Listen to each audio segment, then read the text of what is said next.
प्यारे बच्चों, आज शिक्षक दिवस है। सबसे पहले तो मैं कुछ चंद लाइनें शिक्षकों के लिए बोलना चाहूँगी, जिन्होंने जो सृष्टि के एक तरह से रचयिता के बाद जिनका स्थान आता है वो गुरु का ही स्थान आता है। तो कुछ दो लाइनें आज शिक्षक दिवस पर शिक्षकों के लिए। ज्योति इनकी जलाई कभी नहीं बुझ सकती, गुरु का हाथ सर पे तो गरिमा मिट नहीं सकती। ज्ञान, जुनून और करुणा से भरे सभी शिक्षकों को मेरा सादर प्रणाम और सबको शिक्षक दिवस की बहुत बहुत हार्दिक बधाई। भावी शिक्षकों को भी शिक्षक दिवस की हार्दिक बधाई। Happy teachers day.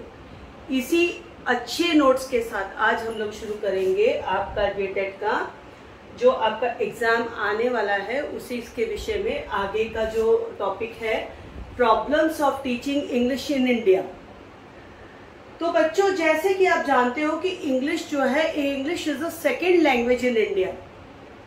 इंग्लिश हमारी मातृभाषा के बाद दूसरे स्थान पर इंग्लिश आती है और इंग्लिश को दूसरे स्थान पर लाने का श्रेय जाता है ब्रिटिशर्स को, क्योंकि ब्रिटिश 1600 ईस्वी में जो ब्रिटिश इंडिया कंपनी थी वो इंडिया आई थी। They came India, they started business here and when they were doing the business, at that time they were facing the language problem.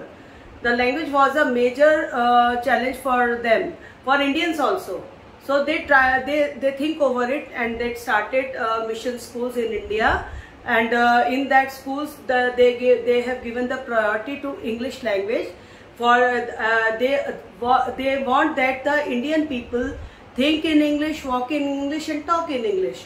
So that's why English has been introduced in India. यानी कि 1600 ईस्वी में जब Britishers Bharat में आए तो उस समय उनको सबसे बड़ा जो चैलेंज उनके सामने आया वो चैलेंज था, उनके सामने जो रुकावट आ रही थी उनको बिजनेस करने में, या जो जहाँ पर वो बिजनेस को ठीक से भाषा की वजह से उनको एक रुकावट, अवरोध पैदा हो रहा था। तो उसी अवरोध को दूर करने के लिए ब्रिटिशर्स ने भारत में स्कूलों की स्थापना की। उन स्कूलों को कॉन्वेंट स्कूल का नाम दिया गया, मिशनरी स्कूल का नाम दिया गया, जो आज भी है भारत में।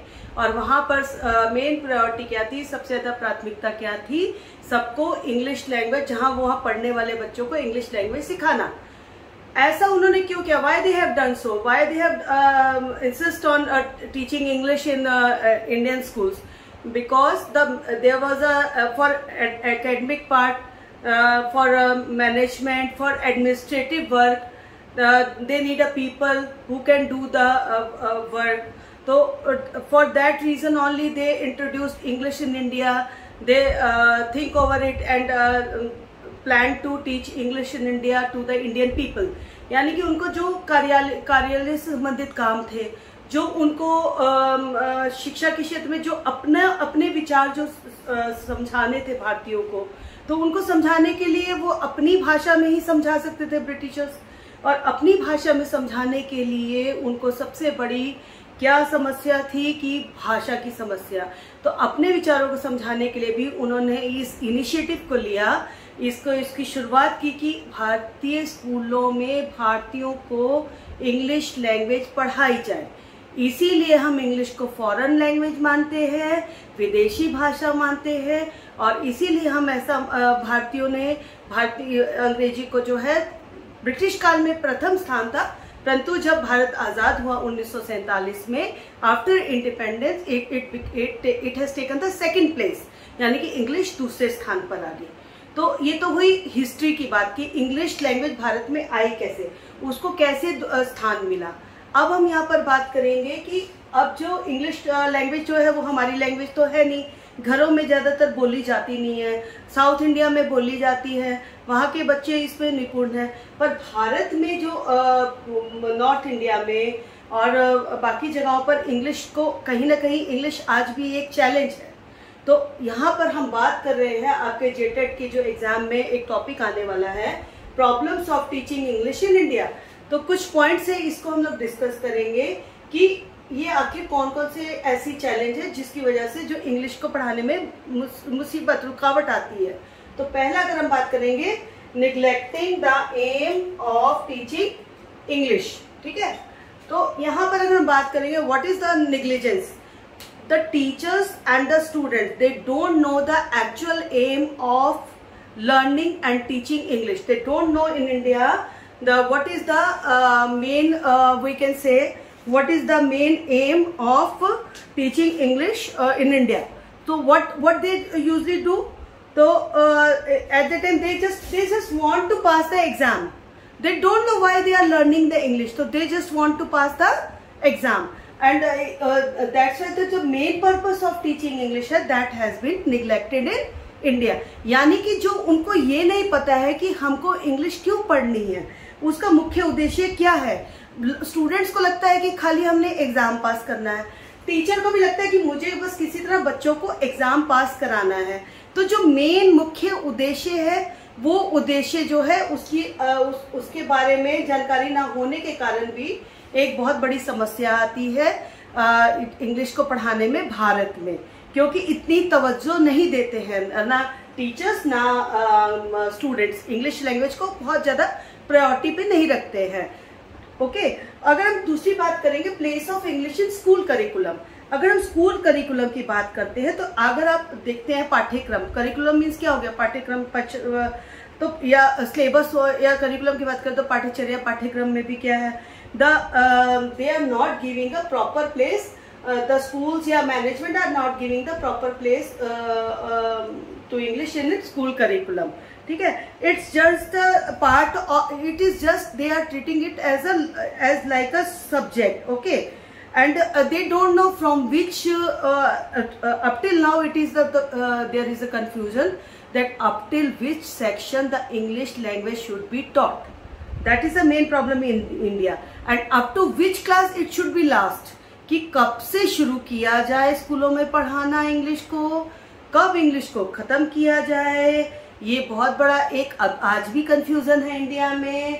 उसके बाद में एक और कंफ्यूजन यहाँ पे बन जाता है कि should English B compulsory subject, कि इंग्लिश को एक अनिवार्य सब्जेक्ट बनाना चाहिए, क्योंकि आज तक ये जो आंसर है, इन आंसर को the following questions needed to be answered, in questions का अभी भी उत्तर सही तरीके से नहीं मिला है कि कब कौन सी क्लास से, from which class the English should be taught, up to which class it should be taught, whether should English be a compulsory subject, or we can say if you say that yes it is a compulsory to teach English, so up to which class it should be taught. These are some confusions up till now. So that is also a big challenge for teaching English in India, या problems of teaching English in India. Third, if you talk about that third reason, that is a condition of classes. Okay, so classes, as you see that in India, in mostly schools, that is a big hinder. Condition of classes is a big challenge and hinder in the smooth running of the class. So what are the some challenges the teachers are facing, या what are the some challenges that teachers or your student faces regarding condition of class? So first of all, overcrowded classes, because the room is not very big and the student strength is very high. So that is one reason regarding condition of class. And then after that, if we talk about that shortage of building, the buildings are so less, the schools are so less. So ultimately that children will go, will sit in one class. In one class 80, 50 students are sitting. So that is overcrowdedness is a big problem of teaching English in India. And then after that, lack of furniture. Up till now, if we talk about the government schools, not about the private school, in some schools, not in all the schools, as Delhi has been developed. In New Delhi, the government schools are very much developed. Every facility is there. But in some states, right now, there is not a facility of sitting. There is a lack of furniture, यानी कि furniture की वहाँ पे बहुत कमी है. Classes बहुत ज़्यादा भरी हुई हैं, बिल्डिंग जो है वो शॉर्टेज ऑफ बिल्डिंग है नहीं, मैदानों में स्कूल चल रहे हैं। अच्छा, जो बिल्डिंग्स है भी तो उन बिल्डिंग्स में there is a dampness problem, they are not airy, साफ सुथरे हवादार नहीं है, दे आर नॉट क्लीन। तो these also counts when we talk about the problems of teaching English in India. First is electing the aims of teaching English. Second is the place of English in school curriculum, and third one, if we talk about that condition of classes, then then if we talk about that old method of teaching English. So as you all know that there are two classic old methods in which has been up till we are using in the classes to teach the students.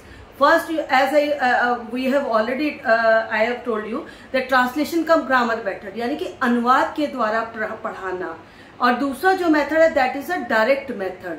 ठीक है, translation cum grammar method and direct method, these are two classic method. ये पारंपरिक जो विधियां बोल सकते हैं जो कि प्राचीन काल से चली आ रही है पढ़ाने की।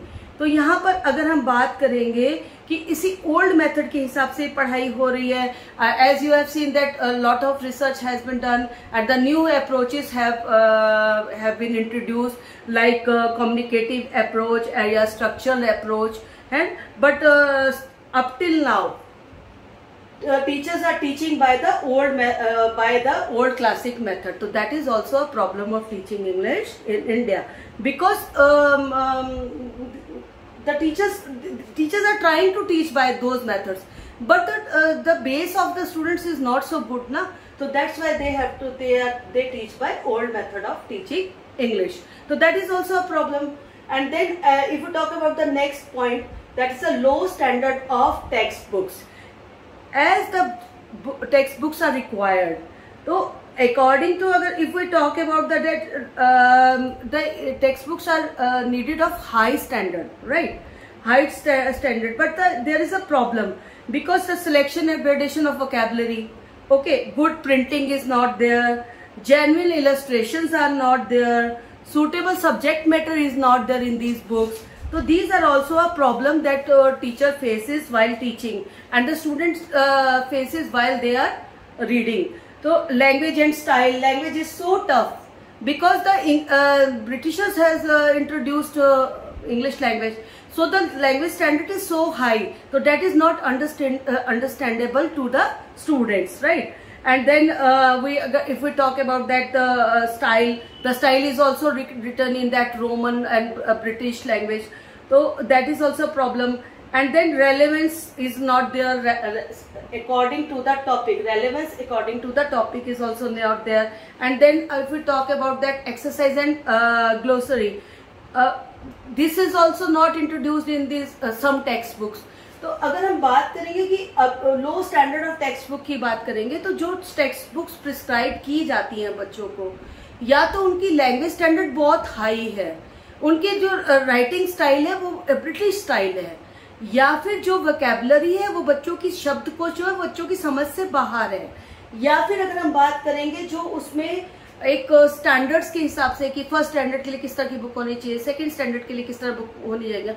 अभी भी आप आईसीएसई कोर्स में देखो दीज आर वेरी टफ। तो these all problems teacher and student usually face, that is the problem is low standard of text books. Now if we talk about the next point, that is a lack of uniform policy. Uniform policy से आप क्या समझते हो? What is uniform policy? यानी कि सबके लिए एक जैसा सबको पढ़ाना। तो there is no uniform policy regarding the beginning of English, regarding the beginning of English teaching in our schools. At present there are 3 different stages by which teaching of English is introduced. First of all, if we talk about that in early stage from year 6 to 9, 6 से 9 साल का अगर बच्चा है तो in parts of West Bengal, Karnataka and Rajasthan in public schools it start from 1 to 3. अगर हम बात करेंगे तो राजस्थान हुआ, कर्नाटक हुआ, पश्चिम बंगाल हुआ, 6 से 9 साल की उम्र में अंग्रेजी पढ़ाना शुरू किया जाता है। ओके, और जो ये शुरू कब से किया जाता है? क्लास 1 से लेकर 3 तक। ओके, अब मिडिल स्टेज, जैसे मैंने बताया कि 3 स्टेजेस में पूरे भारत का सिस्टम बटा हुआ है इंडिया का। मिडिल स्टेज की बात करें तो 11 से 12 साल के बच्चे इस स्टेज में आते हैं।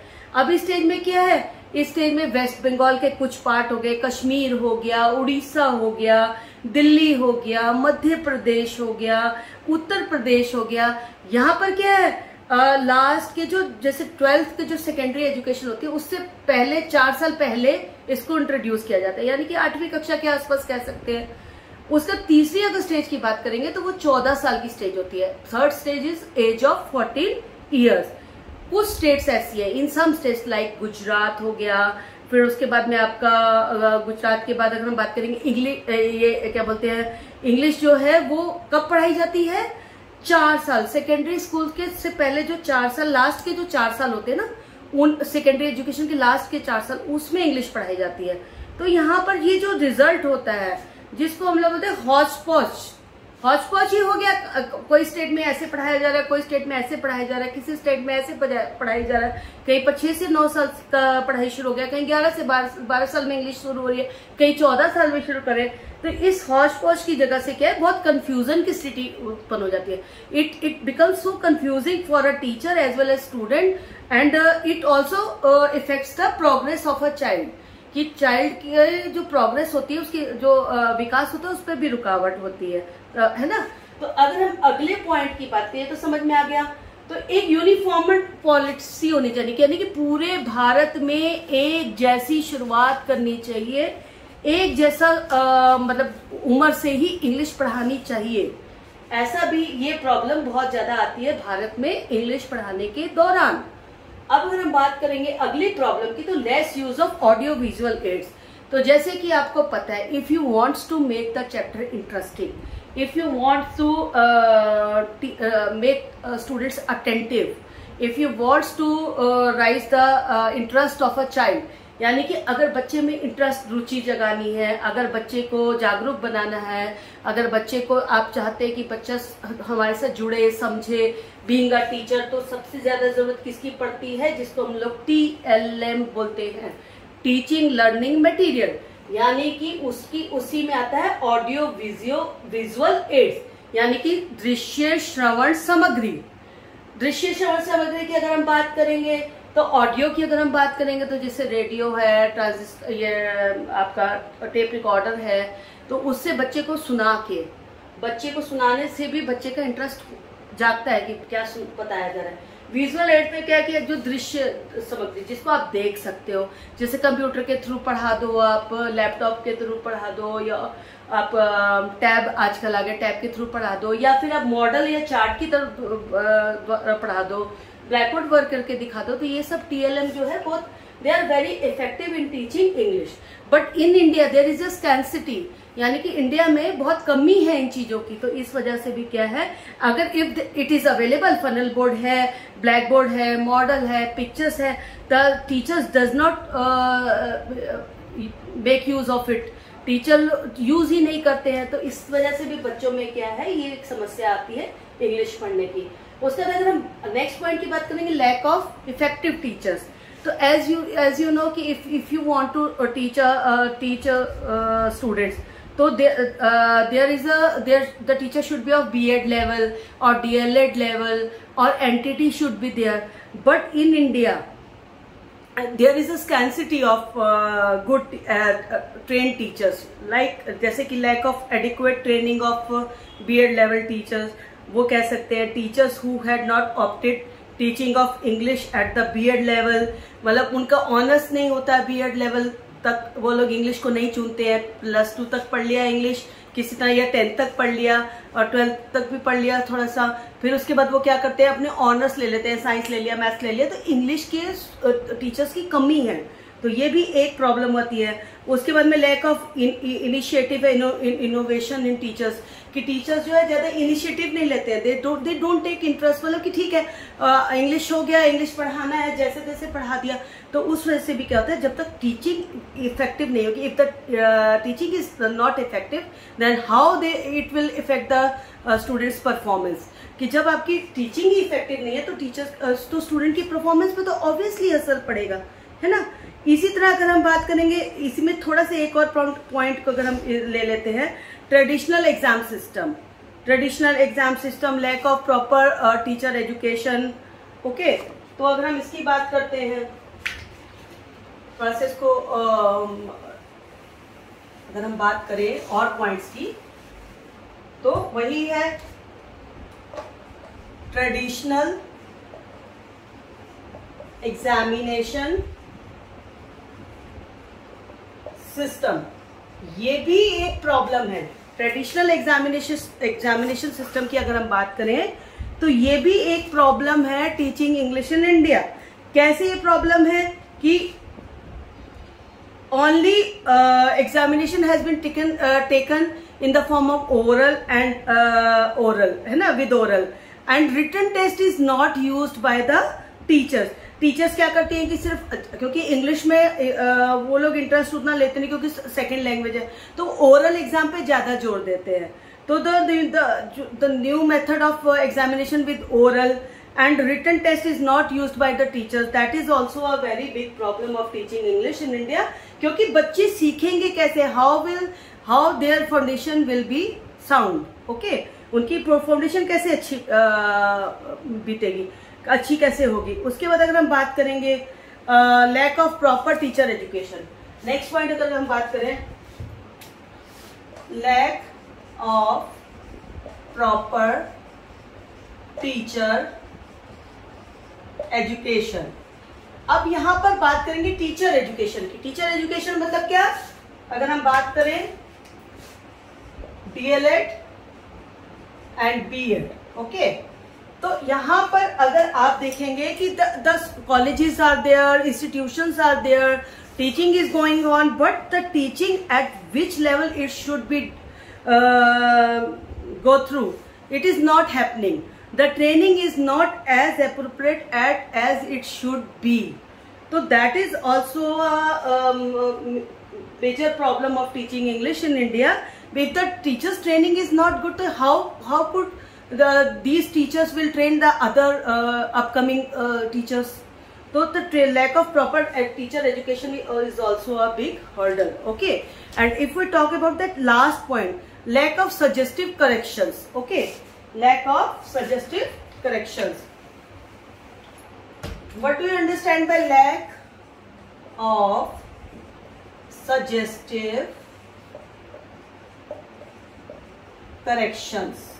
If we talk about that, lack means क्या? Lack means what? Lack is means की कमी, कि जो एक suggestions आने चाहिए, जैसे कि the exercise books of students lack in correctives, we can say lack in suggestive corrections.